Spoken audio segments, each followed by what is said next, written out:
Gila nga lalaki ang usas mga nasunog nga lawas sulod sa naugdaw nga sakyanan dito sa Danao City, samtang gituhuan nga iya sa usa ka babae ang laing lawas nga napaig. Ikatulo sa listahan sa kapulisan patay human gikatahong misukol sa mga pulis.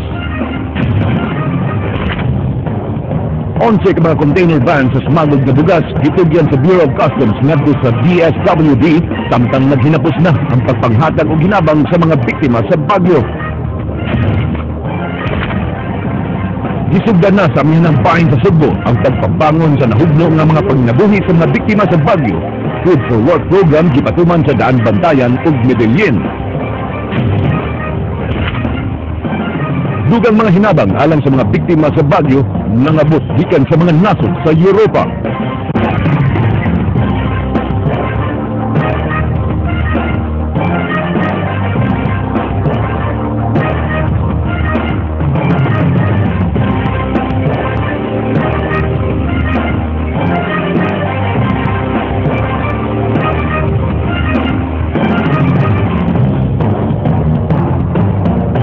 Mayong hapon Sugbo, Kabisayan ug sa uban pang mga dapit nga maabot dinhi ang atong tulumanon. Ako si Frank Malilong Jr. Ihatod namo ang mga nagunang impormasyon. Ako si Georgia Herrera. Georgia, mga kapatid, ang Department of Social Welfare and Development mao'y gitahasan sa gobyerno sa paghatag og tabang sa mga biktima sa Bagyong Yolanda. Daghang tabang sab Frank ang gipaagi sa maong buhatan gikan sa nagkalain-laing pundok mapa individual man o grupo gani lakip sab ang mga foreign donors. Ug tungod niini nahimong kontrobersyal ang maong buhatan. Subay ni ana, kapin sa 5,000 ka sinakong smuggled rice nga nakumpiska sa Bureau of Customs niadtong buwan sa Abril, gihatag na sa maong buhatan ganinang buntag aron madungagan ang ilang tabang sa mga biktima. Jinky Baguio, Sugin Limi. Sud ining 11 kabuok na 20-footer van ang di mo menos 5,500 ka mga sako sa Vietnam rice nga nakumpiska sa Bureau of Customs niadto pang buwan sa Abril. Kay ang gobyerno na may nanag-iya niini nakahuna-huna ang taga-customs nga ihatag na lang kini ngadto sa mga naapektuhang pamilya sa nakalabay nga Bagyong Yolanda. Mismong si Customs Commissioner Rufy Biazon mo ni-turn over sa di mo menos 7 million pesos nga kantidad sa mga bugas ngadto sa kadagkuan sa DSWD-7. Mapasalamaton ang DSWD niini apan ila unang ipasusi ang maong mga bugas sa Bureau of Foods and Drugs kung luwas ba kini nga kanon sa tao. Ang aming experience sa NFA katong sa unang panahon nga nag-complain ang at na municipal level nga baho unsa to gipabalik sa NFA gi-remail. So once remailed, okay na siya. Pero kani tingali sa ayo lang nga kilis, so di ko ta kaya ibaw, no? Tungod sa nag-abot-abot nga mga hinabang gikan sa langyong kanasuran, wa una mangolekta ang BOC og Customs Duties and Taxes nga miabot og 480 million pesos.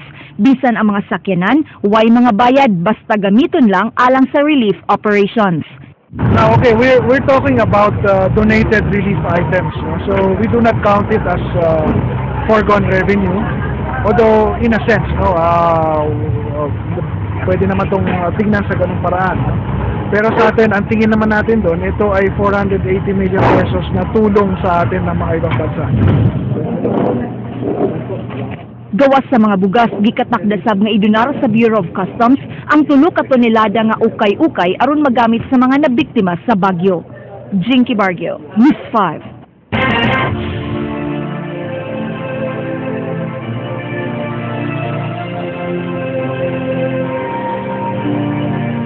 Gisugda na og andam ang luna sa South Road Properties nga tukuran sa Tent City alang sa mga bakwit. Ang Tent City mao'y puy-an sa mga bakwit sud sa tulong ngadto sa unom ka buwan. Leslie Caminade Vistil, Sugin Limi.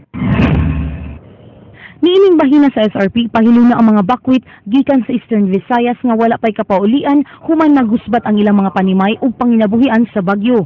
Ang mga job order employees sa Cebu City na busy sa pagpanglimpyo. Dinhi tukuron ang Tent City sa mga evacuees. Mga duha na ron.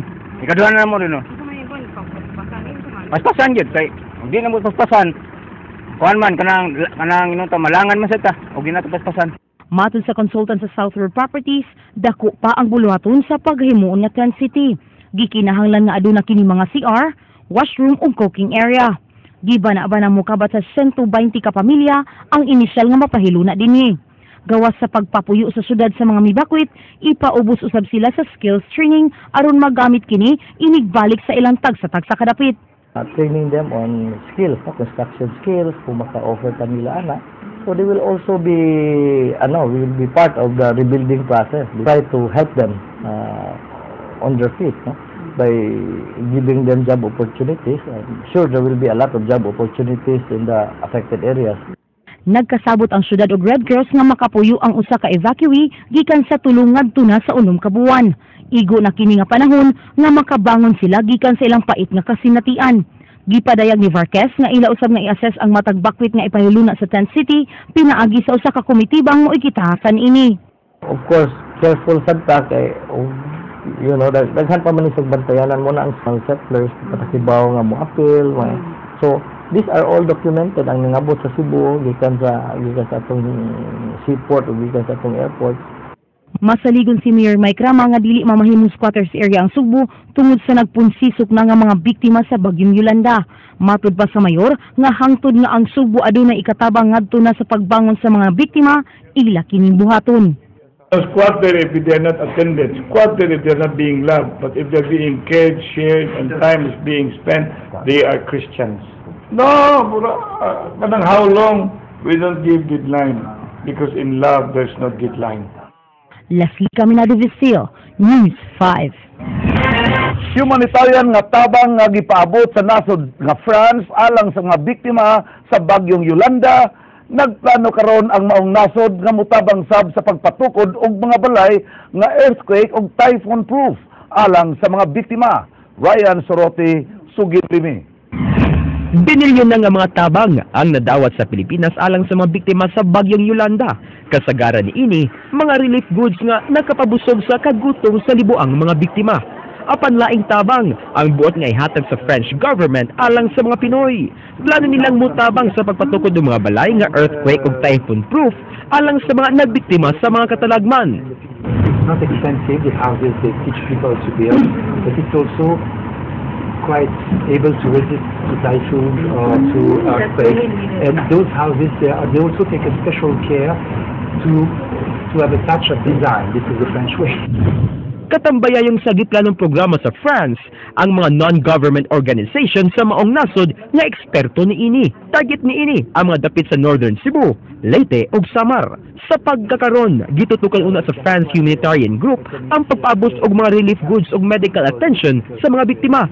Miabot na sa 80 tons sa relief ang nahatag sa France sukad sa ilang pag-abot. Diin mokabat na ngadto sa 10 million euros ang ilang hatag isip financial aid. Mipasalig sabang maong nasod nga duna pay dugang hinabang nga moabot sa Pilipinas sa sunod nga mga adlaw. We were mobilized since the beginning. We shall be and shall remain at your side, at the side of the Filipino people. This is the main message I would like to convey. I know food is needed. I also have water, and I know it's selling very fast, but we also donated a lot. Ryan Sorote, News 5. Kung padayon na nga nangabot ang mga hinabang gikan sa laing nasud alang sa mga nabiktima sa bagyong Yolanda, padayon sab nga mitabang ang mga pribadong kompanya sa paghatag og hinabang. Usa ka sikat nga brand sarilo ang mitunol og 1 milyon sa Alagang Kapatid Foundation sa TV5. Julie Tainar, Sugin Limi. Gitunol mismo ni Timex Philippines President ug General Manager Robert Oliver ang cheque nga nagkantidad og 1 milyon ka pesos ngadto kang TV5 Cebu Station Manager Carla Quintanar Fernandez kauban ang Public Desk in Charge Dennis Tanok. Matod ni Oliver nga ang ilang pag-donate sa maong salapi usa sa ilang corporate social responsibilities, hilabi na karon nga dako gyud ang gikinahanglan sa nasud alang sa relief operation sa mga biktima sa bagyo. A very serious one, and we've always been a strong part of the community here. So we look very specifically, for TV5, an organization with transparency that's able to provide and deliver the support to all the victims of Yolanda. We're happy that TV5 is a part of that effort. Isi pasalamat sa TV5 Cebu ngadto sa Timex Philippines, gitagsaan sila og simple apan kinasing-kasing nga gasa ang sukang espesyal nga ang suka ni El Presidente. Kaning atong nadawat karon nga donation gikan sa Timex ato ni endorse ato ang CSR arm nga Alagang Kapatid Foundation, of course our PLDT Smart Foundation also for their various relief efforts. So karong umaabot nga weekend padung sa Northern Cebu para mo himo sa atong kaugalingon nga relief efforts, of course sa suporta sa atong Alagang Kapatid Foundation.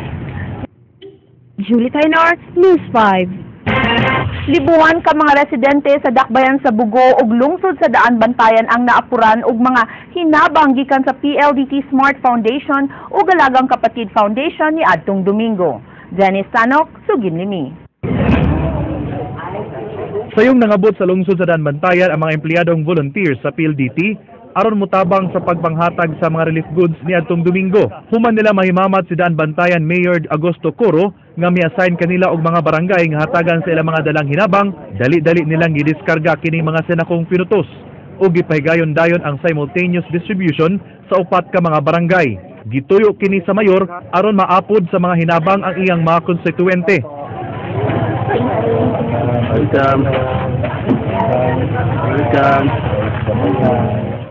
Dungan sa pagtunol sa mga putos ngadto sa mga nabiktima sa Bagyong Yolanda, nagsinukli ay sab sa mga pahiyom ang mga volunteers o mga beneficiary.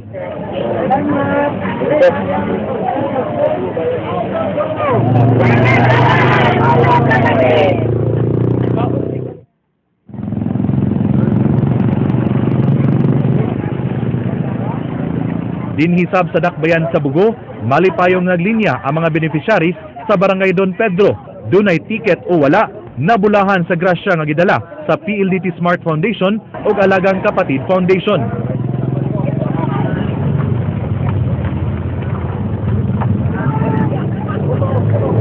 Disiplinado sab ang mga taga-barangay Taytayan nga mapailubong milinya.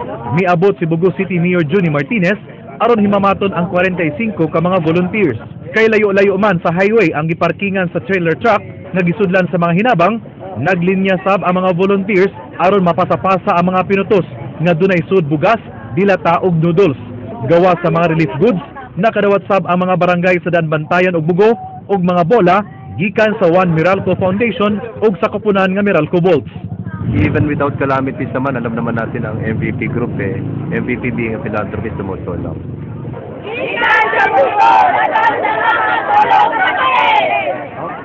Dennis Tanok, News 5.